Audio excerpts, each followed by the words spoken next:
नमस्कार, शालोम। आप सभी लोगों का शालोम कोचिंग के ऑनलाइन यूट्यूब प्लेटफॉर्म पर स्वागत करते हैं।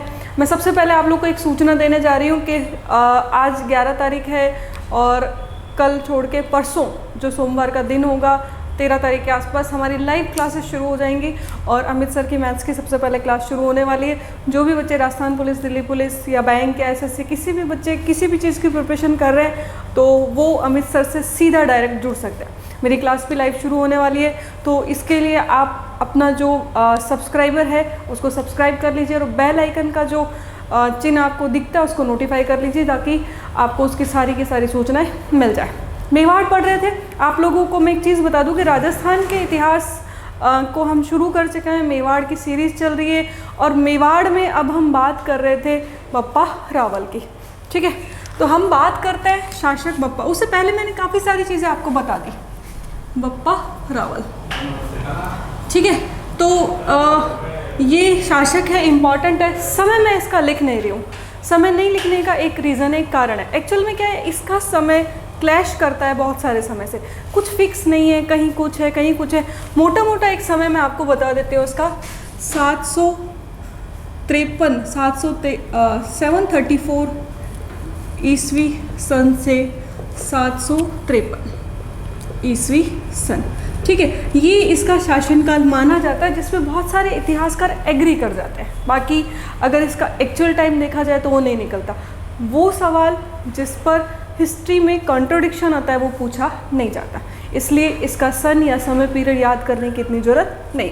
अब बात करते हैं बप्पा रावल की। अगर 2 मिनट के लिए एक बार इसको राजस्थान मान लेते हैं तो राजस्थान में एक रियासत है यहाँ पर मेवाड़। ठीक है, मेवाड़ के इधर की तरफ गुजरात की तरफ एक रियासत पड़ती है ईडर, और ये जो ईडर रियासत है, ईडर रियासत के आसपास के जो क्षेत्र थे दोनों में भीलों का यहाँ पर बहुत ज़्यादा और है भी। अभी भी अपन जैसे पढ़ते हैं तो राजस्थान में सबसे ज़्यादा आदिवासी भील यहीं पाए जाते हैं। तो जब हम बप्पा रावल को पढ़ते हैं तो उससे पहले थोड़ा सा इतिहास में मैंने आपको एक वंशावली बताई और अंतिम शासक नागादित्य पर मैंने इसको रोक दिया। शासक होता है नागादित्य। हमने एक चीज़ देखी थी कि जो शासक था गुहिल शासक भीलों को पराजित करके और यहाँ पर शासक बन जाता है। तो गुहादित्य जो था उसने अंतिम भील शासक मांडलिक, नाम याद रह जाए ठीक है, लेकिन इतना ये इम्पॉर्टेंट नहीं है, पूछा नहीं जाता। ठीक है, अंतिम भील शासक मांडलिक को पराजित करके सत्ता स्थापित की और बाद में इसी के वंश में एक व्यक्ति शासक बना नागादित्य। नागादित्य के बारे में कहा जाता है ये भीलों के साथ में अच्छे संबंध स्थापित नहीं कर पाया, बाकी वालों ने अच्छे संबंध स्थापित कर लिए। तो नागादित्य एक बार शिकार करने के लिए जाता है, भील उसे रास्ते में मिल जाते हैं और वो सब मिलके उसकी हत्या कर देते हैं। ठीक है, कई किताबों में मिलता है कि एक युद्ध होता है भीलों और नागादित्य के बीच में और उस युद्ध में जो भील हैं वो जीत जाते हैं, नागादित्य पराजित हो जाता है। जो भी कहानी है, कहानी आगे बढ़ती है। नागादित्य का एक बेटा होता है, उसका नाम है काल भोज। उसकी उम्र उस समय 3 वर्ष होती है और उसकी जो रानी होती है वो अपनी बेटे को एक महिला के हाथों में सौंपती है। अब कुछ किताबें उसका नाम कमलावती बताते हैं और कहीं उसका नाम तारा मिलता है। ठीक है, अब वही कमलावती मैंने आपको पहले भी बताया कि गुहिल के संदर्भ में भी कमलावती नाम मिलता है और बप्पा रावल के संदर्भ में भी कमलावती। तो अपन थोड़ा सा इस पर फोकस कर लेंगे कि शायद उस महिला का नाम क्या रहा होगा, तारा उस वंश की एक महिला थी, उसको लेके निकलती है और ईडर से निकलने के बाद में वो सीधा मेवाड़ की तरफ आ जाती है। उदयपुर पहुंचने के बाद उदयपुर के पास में एक स्थान था पहले पाराशर, और पाराशर स्थान के पास पहुंचने के बाद में उसे वहाँ पर एक भील व्यक्ति मिलता है। ठीक है, भीलों के बारे में कहा जाता है जो वचन दिया उसके लिए वो पक्के होते थे। वहाँ से ईडर रियासत की जब सीमा समाप्त हो जाती है और उदयपुर यानी कि मेवाड़ की जो सीमा शुरू होती है वहाँ पर उसे एक भील व्यक्ति मिलता है, उसका नाम था मूंगा। उससे वो बातचीत करती है और वो वचन देता है कि बप्पा रावल की सुरक्षा की जिम्मेदारी हमारी। वो उस पर विश्वास करती है और उसके हाथों में उस बच्चे को सौंप देती है। मूंगा जादव नाम के एक व्यक्ति के पास में जाता है और जादव और ये दोनों मिलकर उसकी देखरेख करते हैं, लेकिन फिर बाद में ये यहाँ से आगे निकलकर उदयपुर से 10 मील दूर एक स्थान था नागदा और उस स्थान पर इसको लेकर चले जाते हैं। जो नागदा स्थान था उस नागदा स्थान पे एक ऋषि रहते थे, उनका नाम था हारित ऋषि। ये जो हारित ऋषि थे, इनके हाथों में ये इस बच्चे को सौंप देते हैं और कहते हैं कि ये आने वाले समय में एक वंश का शासक है, इसकी सत्ता होगी, इसका पालन पोषण आप करिए। तो यहाँ से अब जो बप्पा रावल है, इसका जो देखरेख और पालन पोषण का काम कौन कर देता है? हारित ऋषि शुरू। ठीक है, अब यहाँ पर दो छोटी बातें हैं। एक तो इनके पिता के नाम में भी कहीं कहीं कंट्रोडिक्शन मिलता है। कुछ किताबों ने लिखा है कि ये महेंद्र के पुत्र थे। ठीक है, ये भी सही है, ये गलत नहीं है। एक्चुअल में इन्हीं के वंश में आगे चल के कालभोज नाम का एक व्यक्ति शासक होगा और वो कालभोज जो है महेंद्र का पुत्र होगा। ठीक है, तो इसी गलतफहमी की वजह से कुछ किताबें गलती से नाम क्या लिख देती है? महेंद्र, जो गलत है। एक्चुअल में नाम था नागादित्य। अब ये जो हारित ऋषि हैं, इनके बारे में बहुत सारी चीज़ें हैं कि इन्होंने शिव जी की पूजा करते थे और गाय चराने के लिए बप्पा रावल को दिया, और वो कहानी अपने बचपन से सुनी है। ये जाते थे गायों को लेकर के, जब गायों को लेकर जाते थे, एक गाय शाम को आती थी जिसके पास दूध नहीं होता था, और हारित ऋषि जी कहते थे कि बप्पा रावल तो इतना लंबा चौड़ा 7.5 फुट का आदमी है, तो ज़रूर रास्ते में कोई गड़बड़ करता हो। पप्पा कहते हैं कि नहीं, मैंने ऐसे कुछ ही नहीं किया। हारित ऋषि एक दिन उनका पीछा करते हैं, देखते हैं गाय एक शिवलिंग के पास जाकर के अपना सारा दूध चढ़ा देती है। उसी समय बप्पा रावल को देखते हैं और कहते हैं कि बप्पा, तेरी वजह से मुझे एकलिंगनाथ जी के दर्शन हुए। उसी समय शिव जी प्रकट होते हैं, और ऐसा कहा जाता है कि शिव जी प्रकट होते हैं और शिव जी हारित ऋषि जी की डायरेक्ट एंट्री स्वर्ग में करा देते हैं। ठीक है, जनश्रुतियाँ हैं जी। अब जब वो जाने लगते हैं तो हारित ऋषि उस समय उनसे कहते हैं कि ठीक है, मैं जा रहा हूँ स्वर्ग में। बप्पा रावल कहते हैं आप मुझे छोड़ के जा रहे हो। तो उनके पास कुछ होता नहीं है और वो थूक देते हैं, और ऐसे कहते हैं कि जब वो थूक देते हैं और कहते हैं कि अगर वो उनके पैरों में जाके गिरते हैं और कहते हैं कि आने वाले समय में तो भविष्य में मेवाड़ राज्य का संस्थापक बनेगा। एक कहानी तो ये है। ठीक है, और इसी आशीर्वाद के बाद में बप्पा रावल यहाँ पर, जहाँ पे वो शिव जी का मंदिर था, उस जगह एकलिंगनाथ जी के मंदिर का निर्माण करवाते हैं। एकलिंगनाथ जी के मंदिर का निर्माण करवा दिया। अब एक और है किस्सा। ब्राह्मण जो है, इनके पास में संपत्ति, कहते हैं कि उस समय दान की बहुत आती थी, और हारित ऋषि जी का कहा जाता है कि इनके पास में 15 करोड़ रुपए के मूल्य की उस समय सिक्के थे, संपत्ति थी, सोने के सिक्के थे, गोल्ड कॉइन थे। ठीक है साहब।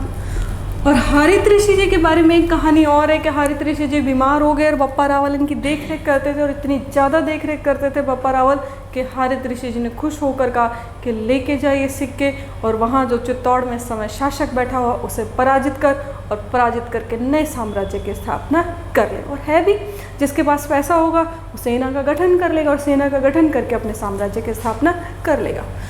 और कहा जाता है उस संपत्ति से उन्होंने सेना बनाई, और 734 ईस्वी सन में मान मौर्य नामक व्यक्ति से इन्होंने चित्तौड़ को छीन लिया। और उस समय बप्पा रावल की खुद की उम्र थी 18 साल। ठीक है जी, 18 साल की उम्र में बप्पा रावल ने क्या जीत लिया? चित्तौड़। अच्छा, एक किस्सा और है, अभी बता देते हैं, फिर बाद में निकल जाएगा। बप्पा रावल जब हारित ऋषि जी की गाय चरा के जाते थे, वहाँ पर सोलन के एक राजा था, और उसकी बेटी भी वहाँ खेलने आया करती थी। और ऐसे कहा जाता है कि बच्चे जब गुड्डे गुड्डी का खेल खेलते हैं तो उस समय बच्चों को घर घर खेलना अच्छा लगता है। उसी समय बप्पा रावल कहते हैं चलो अपन विवाह करते हैं, और अग्नि जलाते हैं और उसके चारों तरफ 7 फेरे ले लेते हैं। तो खेल खेल में ही बप्पा रावल जी का एक विवाह सोलंकी राजकुमारी से हो गया था, सोलंकी राजकुमारी। अब बप्पा रावल जी ने ये चित्तौड़ जीत लिया है, और चित्तौड़ जीतने के बाद में यहाँ के शासक बन जाते हैं।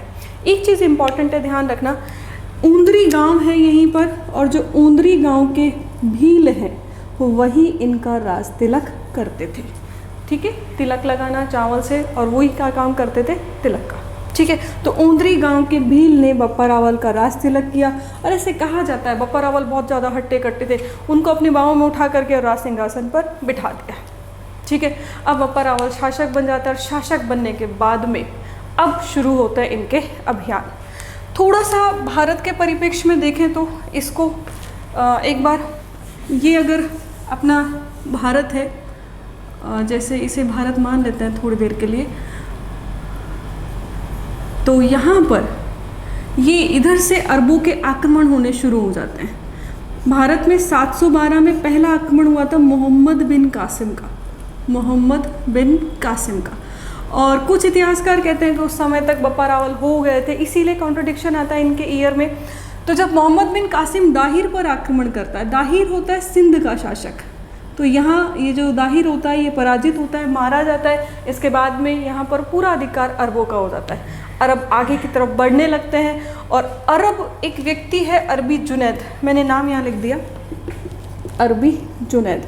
अरबी जुनैद के नेतृत्व में एक सेना भेजी जाती है चित्तौड़ पर आक्रमण करने के लिए, लेकिन यहाँ कौन तैयार खड़े थे? बप्पा रावल।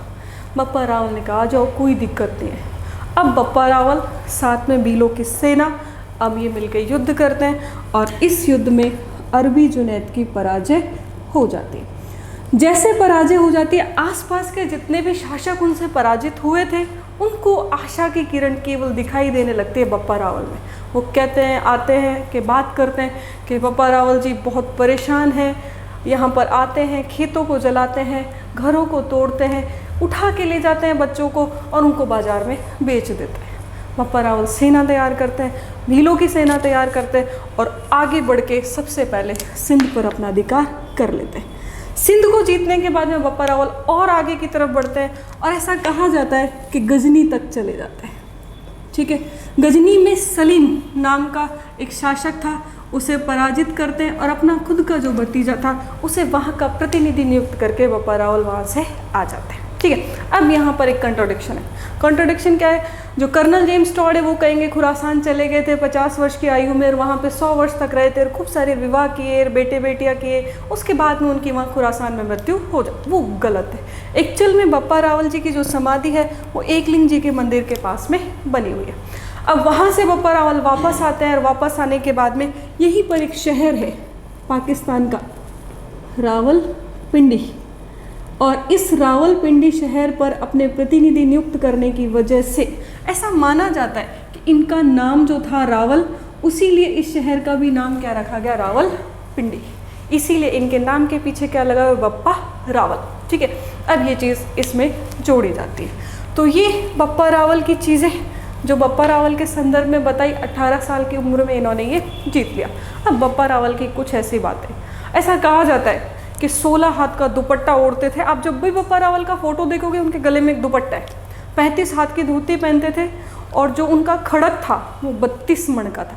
32 मण का मतलब सीधा सीधा 12 क्विंटल 80 किलो, इतना भारी। और वो तलवार दिखाई जाती है उनके साथ। और ऐसे कहा जाता है 7.5 फीट के हट्टे कट्टे लंबे चौड़े व्यक्ति थे और किसी व्यक्ति को यूँ दबा ले तो वो वैसे ही मर जाता था। कहते हैं कि 2 भैंसों की बलि बप्पा रावल एक बार में। अब वो सवाल नहीं आने वाले, ये तय बात है कि इस तरह से कभी कोई सवाल नहीं आने वाला। अब इम्पॉर्टेंट चीज़ जो है वो आपसे पूछी जाएगी, उसके बारे में हम देखते हैं। इम्पॉर्टेंट चीज़ क्या है जो आपसे पूछी जाएगी? वो ये कि बप्पा रावल के संदर्भ में आप स्क्रीनशॉट ले सकते हो। ठीक है, बप्पा रावल के संदर्भ में कहाँ कहाँ क्या नाम मिलता है, ये इम्पॉर्टेंट है। मैंने जब आपको अभिलेख पढ़ाए थे उस समय तीनों बातें बताई थी। 3 अभिलेख हैं। एक आबू का अभिलेख है, आबू का 1285 ईस्वी सन का पूरा बताया था मैंने कि वेद नाम के व्यक्ति हैं, उन्होंने शिलालेख लिखा है। ठीक है, इस शिलालेख में बप्पा से लेकर और हमीर नहीं, वंशावली मिलती है। बप्पा से लेकर और जितने भी शासक हुए उनकी क्या मिलती है? वंशावली। उसके बाद में रणकपुर प्रशस्ति पाली में है, तेजपाल ने लगवाई थी। पूरी डिटेल मैंने वीडियो में बताई। इस प्रशस्ति में भी बप्पा से कुंभा तक की वंशावली मिलती है। इसके अलावा कीर्ति प्रशस्ति जो है उसमें भी बप्पा की वंशावली मिलती है, बप्पा की वंशावली। ठीक है, एक जगह और है कुंभलगढ़ प्रशस्ति, कुंभलगढ़ के किले में है कुंभलगढ़ प्रशस्ति। और इस कुंभलगढ़ प्रशस्ति में बप्पा को विप्र वंशीय कहा गया। विप्र कहा जाता है ब्राह्मण को। ठीक है, विप्र वंशीय कहा, यहाँ से सवाल आता है ये एग्जामिनर ये पूछना चाहता है आपसे कि बप्पा की वंशावली कहाँ से मिलती है, आबू से मिलती है। रणकपुर प्रशस्ति में कहाँ से कहाँ तक प्रशस्ति मिलती है। कीर्ति प्रशस्ति में बप्पा की वंशावली मिलती है, उसमें क्या कहा गया है। और कुंभलगढ़ प्रशस्ति में उसे क्या कहा गया है, विप्र वंशीय, जबकि घुरिल वंशीय शासक है।